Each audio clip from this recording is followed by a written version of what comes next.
Hi കൂട്ടുകാരെ, എല്ലാവർക്കും സുഖമല്ലേ? നമുക്കിന്നൊരു ചിക്കൻ കറി ഉണ്ടാക്കി നോക്കിയാലോ?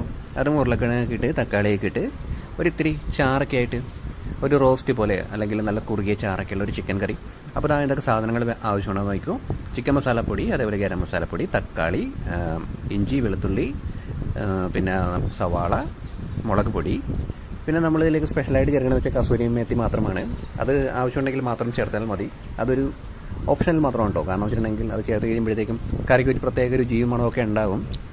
പിന്നെ അത് നിർബന്ധമൊന്നുമില്ല, ചിക്കൻ കറിയല്ലേ, അതെങ്ങനെയൊക്കെയാണെന്നുണ്ടെങ്കിലും വളരെ ടേസ്റ്റി ആയിരിക്കും. അപ്പോൾ നമുക്കൊരു ചട്ടി അടുപ്പത്തേക്ക് വെച്ചിട്ട് വെളിച്ചെണ്ണ ഒഴിച്ച് അതിലേക്ക് നമ്മൾ അരിഞ്ഞു വെച്ചിരിക്കുന്ന സവാളയും അതേപോലെ തന്നെ പച്ചമുളകും ഇഞ്ചിയും വെളുത്തുള്ളിയും ഒക്കെ ചേർത്ത് നല്ലതുപോലെ ഒന്ന് വഴറ്റി അതിലേക്ക് ആവശ്യത്തിന് ഉപ്പും മഞ്ഞൾപ്പൊടിയും ചേർത്ത് കൊടുക്കാം. എന്നിട്ട് വീണ്ടും നല്ലതുപോലെ ഒന്ന് ഫ്രൈ ചെയ്തെടുക്കാം നമുക്ക്. അപ്പോൾ അതങ്ങനെ ചട്ടിയിൽ കിടന്ന് നല്ലപോലെ ഒന്ന് ഫ്രൈ ഒക്കെ ആയിട്ടൊക്കെ വരുന്നുണ്ട്.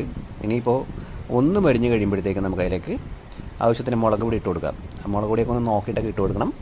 കാരണം ചിക്കൻ കറിയൊക്കെ ഒന്ന് വലിയ എരിവൊന്നും ആവശ്യമൊന്നുമില്ല. ഇനിയിപ്പോൾ മുളക് പൊടിയല്ല കുരുമുളക് പൊടിയാണെന്നുണ്ടെങ്കിൽ കുരുമുളക് പൊടി ചേർത്ത് കൊടുക്കാം.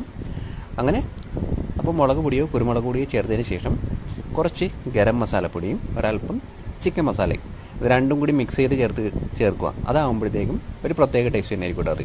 കാരണം രണ്ട് മസാലയ്ക്കും രണ്ട് തരത്തിലുള്ള രുചിയാണല്ലോ. അതിനുശേഷം മസാലയ്ക്ക് ഒന്ന് മൂത്ത് പച്ചമുളകൊക്കെ മാറിക്കഴിയുമ്പോഴേക്കും നമുക്ക് അതിലേക്ക് തക്കാളി ചേർത്ത് കൊടുക്കാം. തക്കാളി ഇത്തിരി വലിയ സൈസായിട്ട് തന്നെയാണ് അരിഞ്ഞു വെച്ചിരിക്കുന്നത്. അപ്പോൾ നമുക്ക് ആ തക്കാളിയും കൂടി അങ്ങോട്ട് ചേർത്ത് കൊടുക്കാം. തക്കാളിയും ചേർത്ത് കൊടുത്തിട്ട് നമ്മൾ കട്ട് ചെയ്ത് വെച്ചിരിക്കുന്ന ഉരുളക്കിഴങ്ങുണ്ട്. അപ്പോൾ 1 കിലോ ചിക്കനും എടുത്തിരിക്കുന്നു. അതേപോലെ തന്നെ 1/4 കിലോ ഉരുളക്കിഴങ്ങും 1/4 കിലോ സവാളയുമാണ് നമ്മൾ ചേർത്തിരിക്കുന്നത്. അപ്പോൾ ഇതെല്ലാം കൂടി ചേർത്തൊന്ന് മിക്സ് ചെയ്ത് നല്ലതുപോലെ ഒന്ന് ഇളക്കി 1 കപ്പ് വെള്ളവും കൂടി ഒഴിച്ചു കൊടുത്ത് ആവശ്യത്തിന് കറിവേപ്പിലയും ഇട്ടിട്ട് ഇതിനെ ഒന്ന് നമുക്ക് വേവിക്കാനായിട്ട് വെക്കാം. അപ്പോൾ എന്തായാലും നമ്മുടെ ഗ്രേവിയൊക്കെ തയ്യാറായിട്ടൊക്കെ വരുന്നുണ്ട്. ഉരുളക്കിഴങ്ങ് ഒക്കെ വെന്ത് തുടങ്ങിയിട്ടുണ്ട്. അതേപോലെ തന്നെ തക്കാളിയും വെന്ത് തുടങ്ങിയിട്ടുണ്ട്. തക്കാളിയൊക്കെ നല്ലതുപോലെ വെന്ത് ഉടഞ്ഞ് കഴിയുമ്പോഴത്തേക്കാണ് ചിക്കൻ കറിക്ക്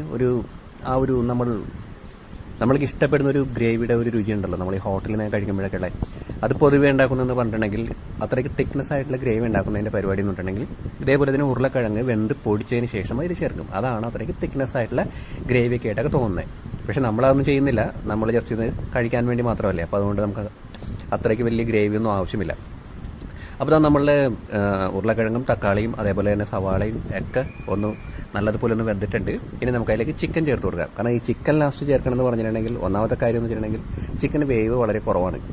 വളരെ പെട്ടെന്ന് തന്നെ നമുക്ക് കുക്കായി കിട്ടും. ഇനിയിപ്പോൾ അധിക സമയമൊന്നും വേണ്ട. അപ്പോൾ ഉരുളക്കിഴങ്ങ് ഏകദേശം ഒരു 3/4 ഭാഗം വെന്തിട്ടുണ്ട്. അപ്പോൾ അതുകൊണ്ട് നമുക്കിനി ചിക്കനും കൂടി ഇട്ട് കഴിയുമ്പോഴത്തേക്കും കറക്റ്റ് ആയിട്ടുള്ള വേവിൽ നമുക്ക് ഇറക്കാം. ഇനിയിപ്പോൾ ആവശ്യമുണ്ടെങ്കിൽ കസ്തൂരി മേത്തിയും കൂടി അതിലേക്ക് ഇട്ട് കൊടുക്കുക. ഇത്രയേ ഉള്ളൂ കാര്യം. അതൊന്ന് തിളച്ച് കഴിയുമ്പോഴത്തേക്കും ഒന്ന് ചാറൊന്ന് കുറുകി കഴിയുമ്പോഴത്തേക്കും നമുക്ക് ഇറക്കി വെക്കാവുന്നതേ ഉള്ളൂ. അപ്പോൾ നല്ല ഗ്രേവിയും നല്ല ചാറൊക്കെ ആയിട്ട് നമുക്ക് ഒഴിച്ച് കഴിക്കാൻ പറ്റുന്ന രീതിയിലാണ് നമ്മളിപ്പോൾ ഉണ്ടാക്കിയിരിക്കുന്നത്. അപ്പോൾ എല്ലാ കൂട്ടുകാർക്കും ഇതേപോലെ ഒരു ചിക്കൻ കറി ഉണ്ടാക്കണം എന്ന് തോന്നിക്കഴിഞ്ഞാൽ തീർച്ചയായും ഇതേപോലെ ഒന്ന് ഉണ്ടാക്കി നോക്കൂ.